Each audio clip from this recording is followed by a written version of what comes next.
when talking about cells, the first main division is whether you're talking about a prokaryotic cell versus a eukaryotic cell.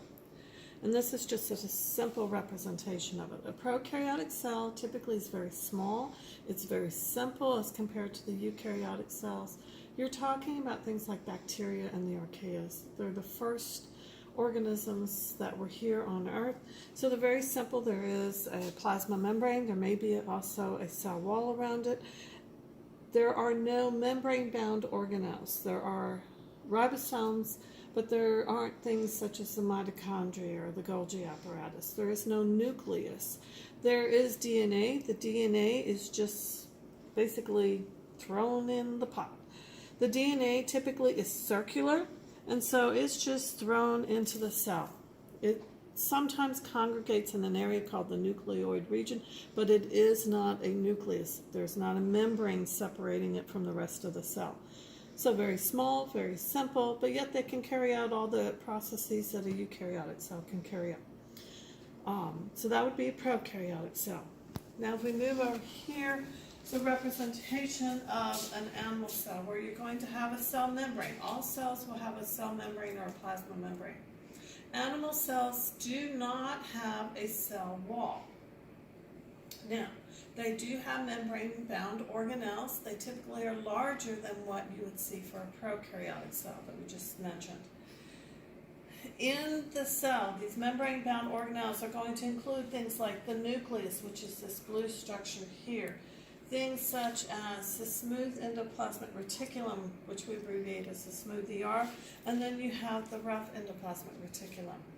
Now, if we break some of these organelles down just very simply, in the nucleus, that is where the DNA is going to be found. So the nucleus in general is the control center for the cell. Inside the nucleus, you have the DNA. Now, in eukaryotic cells, the DNA is going to be linear. It is not circular like we saw in the prokaryotic cells. The DNA contains all of your genetic information. Also in the nucleus, we have the nucleolus. That is the site for the ribosomal RNA synthesis, which is going to be needed later to help form the ribosomes, which are these little glittery balls here, which is the site for protein synthesis. As you move out from the nucleus, you've got the smooth endoplasmic reticulum. That is the site for lipid synthesis, detoxification, some cells that have specialized functions specific for those cells. The rough endoplasmic reticulum, it's called rough because you do have ribosomes that are attached to it. The ribosomes are where protein synthesis occurs. Those ribosomes that are attached to the rough ER are typically going to be making proteins that eventually are going to be exported out of the cell. You do have free ribosomes. Once again, protein synthesis occurs here. Typically, the proteins made here are going to be kept within the cell itself. You do have these yellow structures here, which are symbolizing the mitochondria. That is where most of the ATP is going to be produced, so it's referred to as the powerhouse of the cell. Remember, ATP, just think energy for the cell. These orange structures represent the Golgi apparatus. When a protein is made, specifically here on the rough ER, it's going to be packaged in a vesicle, moved towards the Golgi apparatus. It's going to fuse at the upper layer and then gradually move down. That's where modifications are being made.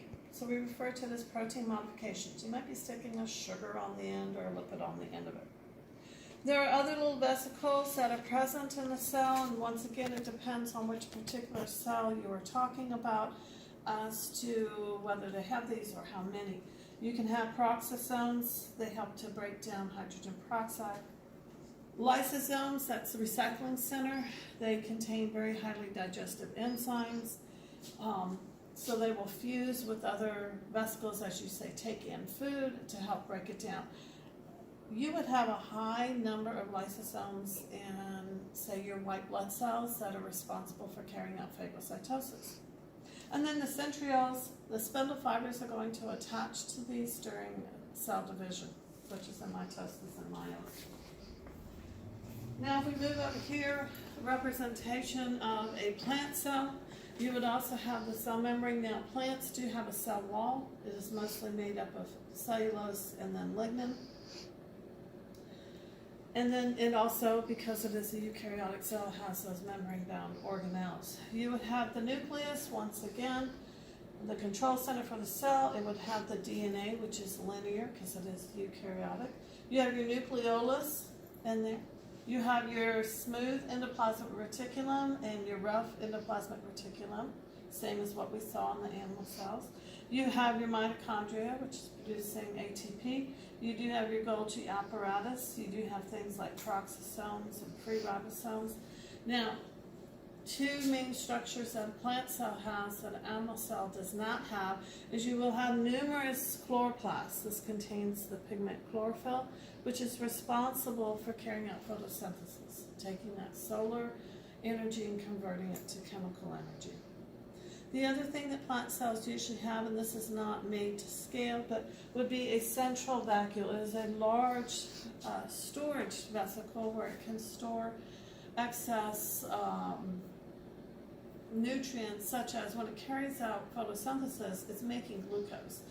And when it has all that excess glucose, it combines each glucose to each other, making a long chain, which is what starch is, and it will store it in the central vacuole.